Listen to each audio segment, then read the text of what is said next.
Marine Le Pen et ses amis se sont tous fait condamner pour des faits graves, puisque on parle de 4,1 millions de détournements de fonds pendant 12 ans, qui, selon le tribunal, ont contribué à la croissance du parti du Rassemblement national, et des assistants parlementaires qui, par exemple, n'avaient jamais rencontré leur eurodéputé. Donc on parle de faits extrêmement graves, et je veux redire ici au nom de mon groupe à quel point je trouve inacceptable que la magistrate soit aujourd'hui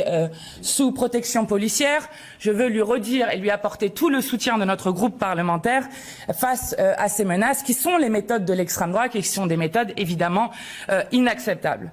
Enfin, comme Marine Le Pen et le RN ne cessent de parler du syndicat de la magistrature en les pointant du doigt, je veux redire que le syndicat de la magistrature, contrairement d'ailleurs au Rassemblement national qui avait ce point dans son programme présidentiel, le syndicat de la magistrature, lors de la discussion de la loi Sapin de 2016, avait dit « Le syndicat de la magistrature reste résolument opposé à tout principe d'automaticité dans le prononcé d'une peine, fût-elle inspirée par des principes salutaires. Il est donc hostile à l'instauration d'une peine d'inéligibilité obligatoire », ce que nous n'avons cessé de dire, puisque nous, contrairement au Rassemblement national, défendons des principes et que ces principes ne varient pas selon si ce sont nos amis ou nos ennemis. Et je veux dire que le RN, qui n'a eu de cesse d'appeler à la sévérité de la justice lorsque cela concernait tout le monde, sauf eux, se trouve aujourd'hui à être les rois des hypocrites, puisque non seulement le FN avait comme slogan « main propre, tête haute », mais qu'il est quand même savoureux de retrouver des déclarations de Madame Le Pen, par exemple en 2013,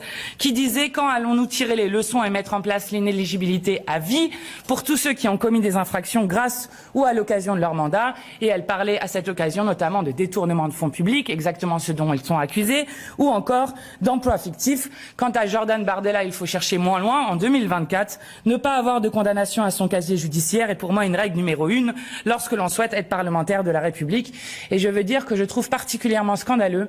qu'un Premier ministre comme M. Bayrou se permette de dire que la France est le seul pays à faire ça. Un Premier ministre n'a pas à dire cela, n'a pas à commenter des décisions de justice, et ce d'autant plus quand la magistrate en charge du tribunal se retrouve aujourd'hui menacée.